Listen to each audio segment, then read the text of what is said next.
৭ October Israel Hamas সংঘাত শুরুর পর থেকে দখলদার ইসরায়েলি বাহিনীকে অন্ধ সমর্থন দিয়ে আসছে মার্কিন যুক্তরাষ্ট্র। গাজায় আগ্রাসন চালিয়ে যেতে অতীতে ইসরায়েলের দ্রুততার সঙ্গে অস্ত্র সরবরাহ করেছে দেশটি। এমনকি দিনের পর দিন গাজা ভূখণ্ডে ইসরায়েলি বাহিনী যে গণহত্যা এবং যুদ্ধাপরাধমূলক কর্মকাণ্ড পরিচালনা করে আসছে সে বিষয়েও নীরব ভূমিকা পালন করেছে দেশটি। তবে এই নীরবতার খোলস ছেড়ে একটু একটু করে মুখ ঘুরিয়ে নিতে শুরু করেছে বাইডেন প্রশাসনের কর্মকর্তারা। সম্প্রতি ফিলিস্তিনের বিরাজমান দুর্বিষহ পরিস্থিতির মধ্যে বর্বর ইসরায়েলের প্রতি ওয়াশিংটনের সমর্থনের অভিযোগে পদত্যাগ করেছেন এক মার্কিন সেনা কর্মকর্তা। 14 মে মঙ্গলবার এক প্রতিবেদনে এই তথ্য জানিয়েছে বার্তা সংস্থা আনাদোলু। মঙ্গলবার প্রকাশিত ওই প্রতিবেদনে বলা হয়েছে, যুক্তরাষ্ট্রের এক সেনা কর্মকর্তা 13 মে সোমবার ঘোষণা করেছেন, গাজায় ইসরায়েলের আগ্রাসনে ওয়াশিংটনের সমর্থনের প্রতিবাদে তিনি পদত্যাগ করেছেন। পদত্যাগকৃত ওই সেনা কর্মকর্তার নাম হ্যারিসন মান। তিনি মার্কিন সামরিক বাহিনীর প্রতিরক্ষা গোয়েন্দা সংস্থার একজন কর্মকর্তা।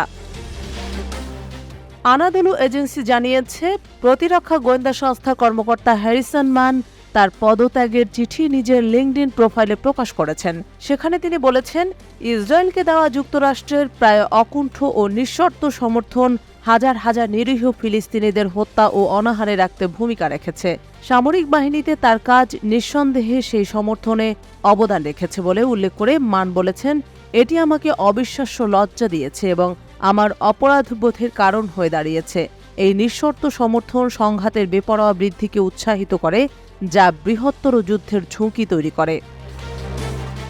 অবশ্য যুক্তরাষ্ট্রের গাজা নীতির প্রতিবাদে মার্কিন কর্মকর্তাদের পদত্যাগের ঘটনা এটি প্রথম নয়। এর আগে গত মাসে যুক্তরাষ্ট্রের গাজা নীতির বিরোধিতা করে দেশটির পররাষ্ট্র মন্ত্রণালয়ের আরবি ভাষার মুখপাত্র হালা রাহারিত পদত্যাগ করেন। সে সময় সামাজিক যোগাযোগ মাধ্যম লিঙ্কডইনে দেওয়া এক পোস্টে এ তথ্য নিজেই নিশ্চিত করেন তিনি।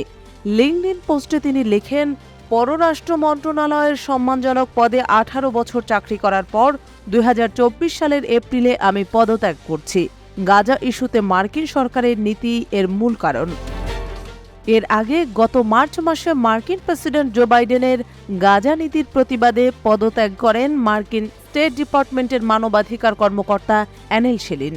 মধ্যপ্রাচ্যের এই বিশ্লেষক মার্কিন সরকারের পক্ষে মানবাধিকার বিষয়ে প্রচারের পাশাপাশি এই সংক্রান্ত দায়িত্ব পালন করতেন। শেলিনের পদত্যাগের আগে গত বছরের অক্টোবরে মার্কিন স্টেট ডিপার্টমেন্টের আরেক কর্মকর্তা জশ পল পদত্যাগ করেন।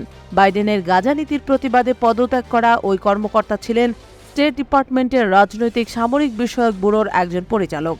এছাড়া একই কারণে গত জানুয়ারিতে পদত্যাগ করেন মার্কিন শিক্ষা বিভাগের কর্মকর্তা তারিক হাবাস। জ্যেষ্ঠ এ মার্কিন কর্মকর্তা যুক্তরাষ্ট্রের শিক্ষা বিভাগের পরিকল্পনা, মূল্যায়ন ও নীতি উন্নয়নের অফিসের বিশেষ সহকারী পদে ছিলেন।